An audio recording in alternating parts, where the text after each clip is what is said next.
안녕하세요, 피커TV입니다. 최근 삼성전자가 비메모리 반도체에 133조 원을 투자한다는 소식이 있었습니다. 중국 또한 1조 위안을 투자한다는 내용이 예전부터 있었는데요. 세계에서 최대 반도체 수입국인 중국이 자국 반도체 산업을 육성하기 위해 국가적 차원에서 총력을 다하고 있는 모습입니다. 잠깐만요. 좋아요, 구독하기 부탁드려요.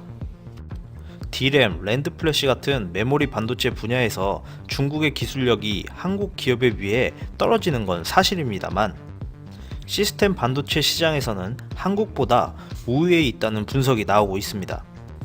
시스템 반도체 같은 경우에는 설계와 소프트웨어 능력이 가장 중요한데요.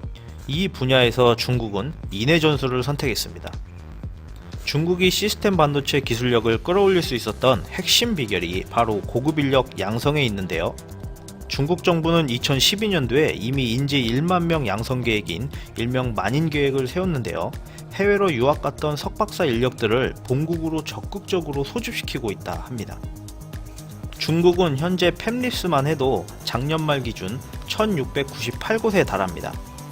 이는 국내 팹립스 업체 약 150곳에 비하면 11배가 넘는 수치인데요. 중국 정부가 2025년까지 반도체 분야에 1조 위안을 투자한다는 내용이 나온 뒤에 폭발적으로 팹립스 업체가 늘어난 것입니다. 이러한 이유 때문에 중국의 세계 비메모리 시장 점유율에도 변화가 있었습니다. 중국 같은 경우는 2012년도에 2.4%였던 점유율이 2018년도에는 5%까지 상승한 반면 한국은 5.9%에서 4.1%로 하락하였습니다. 미래 반도체 투자에서 인공지능 반도체 또한 빼놓을 수 없는데요.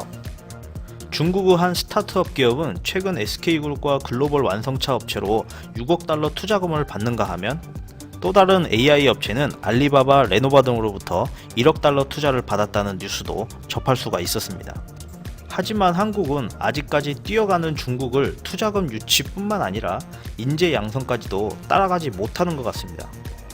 최근 삼성전자는 지난 24일 비메모리 반도체 육성 계획인 반도체 비전 2030을 발표하였습니다. 2030년까지 시스템 반도체 분야에 133조 원을 투자하고 총 1만 5천 명의 전문 인력을 채용하겠다고 하였는데요. 전문 인력의 불모지인 한국에서 이러한 인력을 확보하는 게 쉬운 일은 아니죠.